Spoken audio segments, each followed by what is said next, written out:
Game number 3. Teamer Delver finally here. You need to give me a minute. Take your time. Take your time. I'm not even close to ready yet.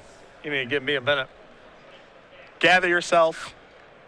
And while you do that, I'll think of another horribly stupid thing to say. Okay. All right, I'm with you. All right, I'm back. There's Delver Secrets. How do you feel about that? Very good opening in this matchup. Very important. Eric's deck, like an elf strategy, very good at blocking the ground. Delver's the key threat here. Get him a raise. Get him a raise. Still got it.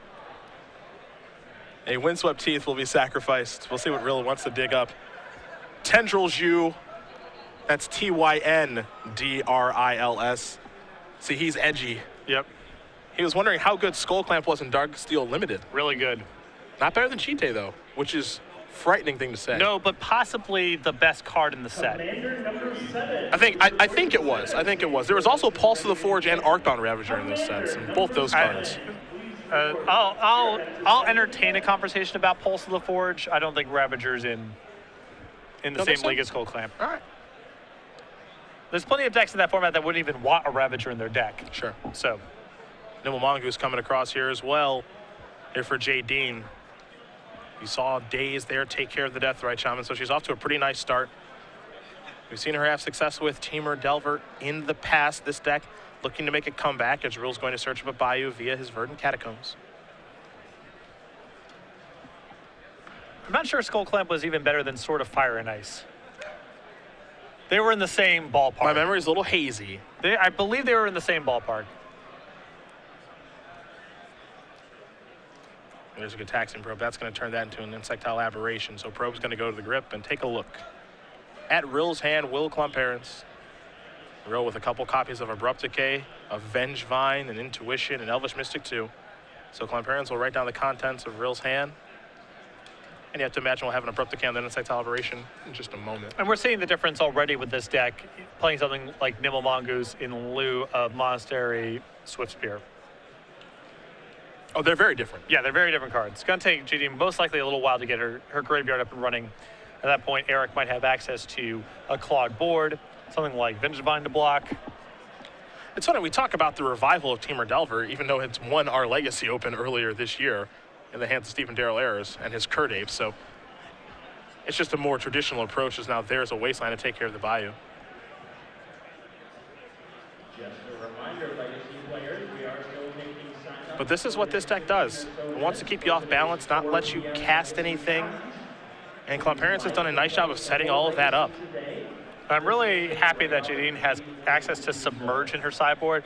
I think that's one of the best sideboard cards that Teamer Delver has access to, and a card that is not universal in all of these sideboards. Here's a Brainstorm. 3 cards coming, 2 will go back.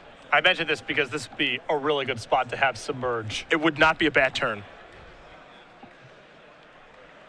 Send Rill all the way back. I want to know the R&D conversation with this card too. Because, you know, it appeared in Standard at the same time as Hibernation, and I'm just imagining the meeting where they're all like, well, we know that blue is laughably better than green. Green's completely unplayable and blue's completely busted. And we have Hibernation, that's part of that recipe. Okay. But sometimes they only have one green creature in play, and Hibernation's not that good. Can we come up with something that still humiliates someone who would bother to put green creatures in their deck? It's yes, like, we can. Yeah, Submerge. Yes, we 0 can. mana creature on top of their deck. What's their most powerful card? Rancor? Okay, well, this is pretty good against Rancor. You fizzle the Rancor, the guy goes back on top of their deck. Here's a Green Sun Zenith. That's going to get dazed. Oh, the joys of playing against Teamer Delver. As Jadine keeps building her graveyard. I think the goose is loose. There's a Trop. If it's not loose yet, it's very close. Yeah, and I think that obviously at this point the thing that Jadine's missing is red mana. I mean, I know she has at least 1 bolt in her hand that I was able to see as she was shuffling around here. I'm sure if she could cast a bolt, she just would not play a Wasteland here. Yeah, get that Llanowar Elves off the table.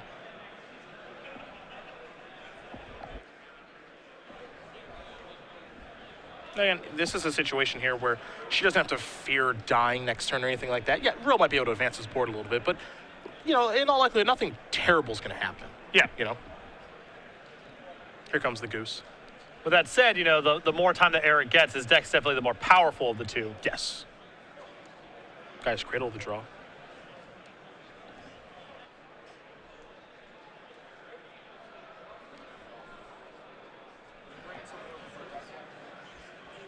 There's Finhorn Elves.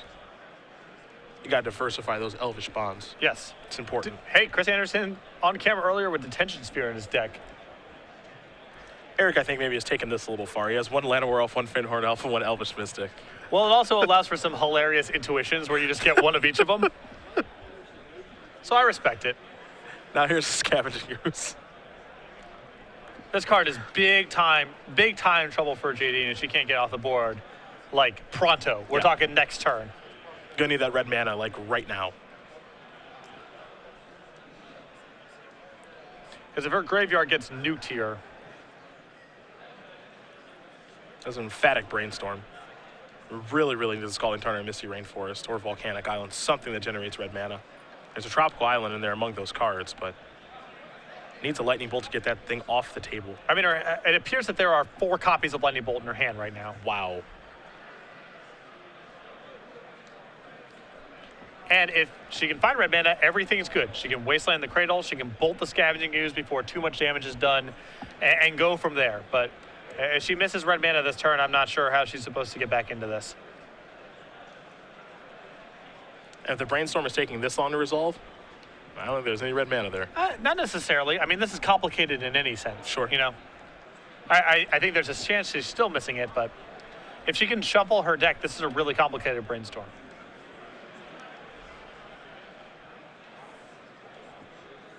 There's a Trop. Not even a fetch land either. Yeah, and Eric's obviously thrilled about this turn of events. Now, Rill does have the ability to activate Scavenging Ooze at least once right away, thanks to the Llanowar Elves. Dimble Mongoose looks like it wants to work its way into the red zone here. And if she played a Tropical Island this turn, it means, you know, not only does she not have red mana, but she probably has no way to shuffle her deck. Yep. That's the tough spot.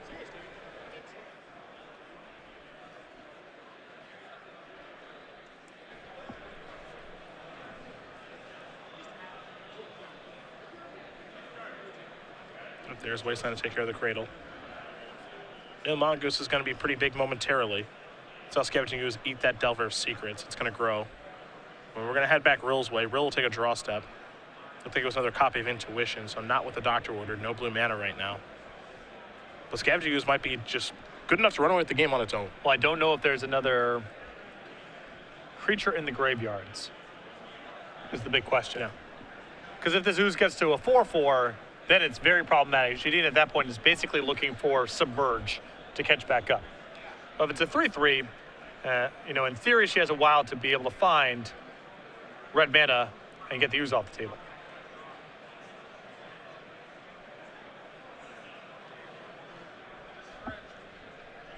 And all she can do is pass, so the brakes are on.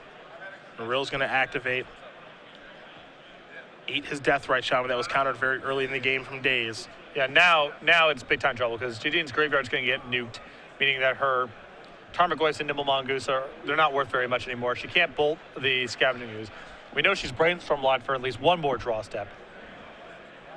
Now here's an attack, and a relatively safe one too. It's a 4/4 into a 1/1. And Rill right now is also, you know, his hand's not very good. No. He's got a bunch of uncastables.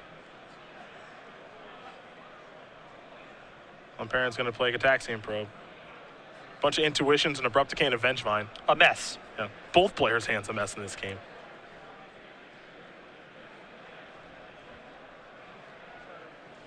So Klomparens will write those cards down and take a draw step. Finally. Okay, step one. Misty Rainforest comes rolling off the top. That's red mana.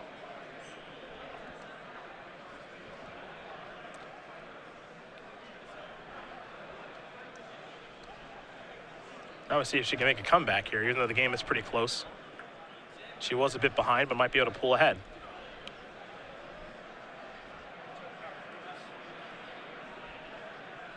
The problem is using any removal spells on these elves just grows the ooze. I think the best way for Jadine to play this game is to try to pin Eric's mana, accept that the Scavenging Ooze is going to grow, and hope to find one of her submerges.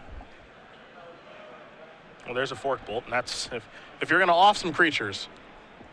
Yeah, I think I'm okay with this. We know what the problem here is from Jadine's side of the table. Yep. Because now that ooze is going to be a 6/6.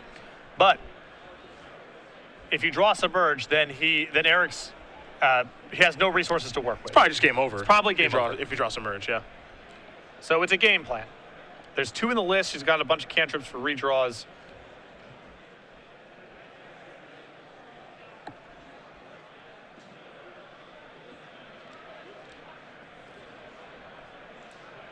Yep, ooze activation.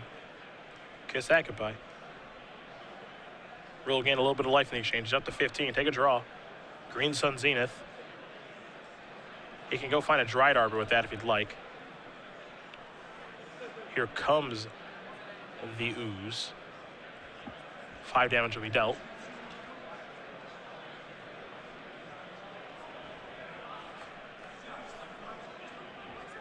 Now here's the Zenith.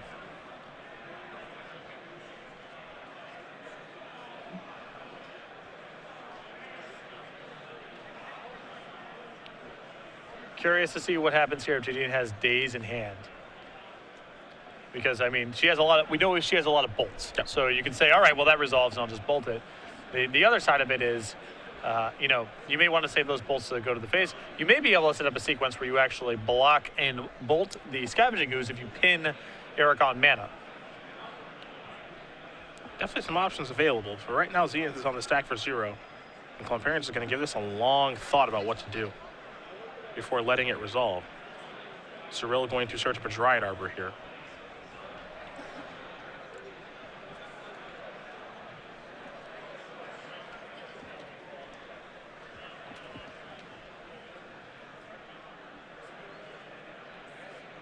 But the lack of mana right now is going to be problematic for Eric. Because Jadine doesn't even necessarily have to get to Submerge at this point. That makes it very easy if she does. But she can just try to set up a board where Eric can't attack anymore because a block plus a bolt takes care of it. There's a lightning bolt. Oh, She's creative, isn't she? this is great. So, yep, days for a little bit of a ritual effect here. And then the second bolt to get that ooze off the table. Awesome. And for those who've never seen that before, you lightning bolt. You daze your own lightning bolt. Alternate casting cost, pick up your volcanic island, pay for the daze so that it resolves. And then you replay it, and then cast the lightning bolt again, and that's a unique way to generate 2 red mana in 1 turn. Which would explain the reason not to daze the Green Sun's unit there, was because the daze was just being used as a mana fixer. Yep. In a roundabout way. And now the goose is loose, and oh boy. And that card's really bad for Eric's deck. The Lava Man, Grim Lavamancer. Now, Eric drew a good one that turn, to his credit. He drew a copy of Tropical Island, which means that those 3 intuitions in hand, well, now he can finally cast one of those and maybe go on the Vengevine plan. Well, it's got to be quick, whatever he does. Oh, no because kidding. He's dying pretty fast here. They'll pass the turn back over to Klomparens. Klomparens will untap and take a draw step here.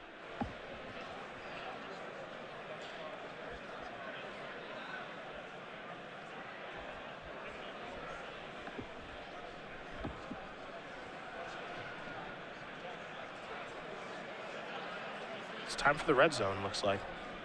At least with the goose, though Klomparens thinking about Grim Lavamancer as well. So she'd rather activate the Lavamancer. We'll see what she wants to go after. Either Rill's face or the Dried Arbor. Yeah, I imagine if we're doing this now, it makes sense to be going after the Arbor. Force Eric's hand on intuition or whatever he's planning on doing. Though it still does seem to be under consideration on what Klomparens does want to do here. It's time in round number 5. Active player finish the turn. Decisions, Then decisions. proceed with up to 5 additional turns to complete your match. Once again, Legacy Open players, that is time in round number 5. Floor judges, please find an open match. All right, she looks happy with a Lavamancer activation. Figure out what cards to remove, make sure the graveyard's still big enough. Going after Dried Arbor. Dried Arbor's going to bite the dust. There's Intuition. Intuition will resolve. We'll see what Rill wants to search up. Vengevines is the easy place to go, though he could get a little bit more creative. Well, 3 copies of Vengevine would, in theory, at least represent a kill, because if 2 came back, that's 8 points of damage, assuming Jadine has no blockers. But Jadine is working with a lot of information from an earlier Gataxian probe. Knows Eric's hand is mostly removal. It wouldn't surprise me if Jadine got pretty aggressive, just ignoring the Vengevines at least for 1 turn.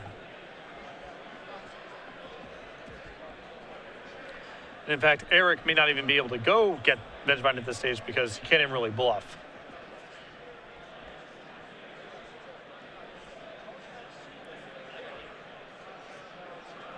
I'm really going to give this a long thought. Just a couple of lands this go around. 2 Windswept Seas and a Misty Rainforest. So not ready to go towards the Vengevine package. It also looked like he was considering Cloud of Fairies as well. Here's the attack. Rill's down to 6.